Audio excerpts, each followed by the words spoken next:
ណាខុសចិត្តអញលួងគឺតែងប់តែរឿងស្រីអាពួកអាឈួតអាងប់ដោយសារស្រីអាមកអាវែកអាប្រភ្លឺអាចាញ់បោកស្រីអានេះឯការងារស្អីហើយណាហើយសេនឹងបានស៊ីហើយការទូរស័ព្ទស្អីឲ្យបានស៊ីណាការងារមិនធ្វើឯងណាមកធ្វើសេខំប្រឹងរយរកកាអាណាគាត់គ្រួសារ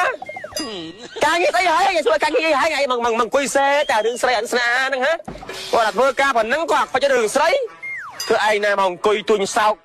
មិនស៊ីបាយមិនស៊ីទឹកគឺឯងណាមកអង្គុយសេ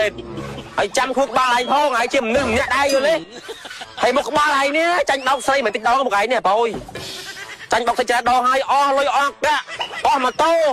បើឯងមានឡានអស់ឡានបើសិនឯងមានផ្ទះហើយអស់ផ្ទះទៀតហើយឯងនេះសំណាងឯងមានប្រម៉ូតូអស់ប្រម៉ូតូឃើញស្រីអារស័យស្អីឯងតែដាក់ផ្ទុកតាខ្ទុកអាហ្នឹងលាយហើយ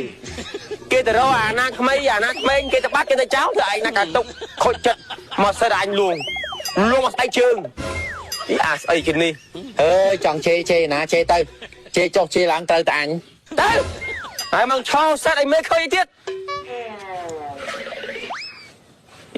អាងាប់នេះខ្ញុំស្អប់ខ្ញុំជេរមួយថ្ងៃតែរឿងស្រីហ្នឹងអារឿងខូចចិត្តអីដែលធ្វើសេតអីណាឲ្យគេលួងលោមបារម្ភហ្នឹងលូណាលូទៅកុំលូមកខ្ញុំត្រូវតែខ្ញុំហ្នឹងតែមេរួចហើយដល់សតវានេះនិយាយចុះនិយាយឡើងទេវាប្រឡំជេរឯង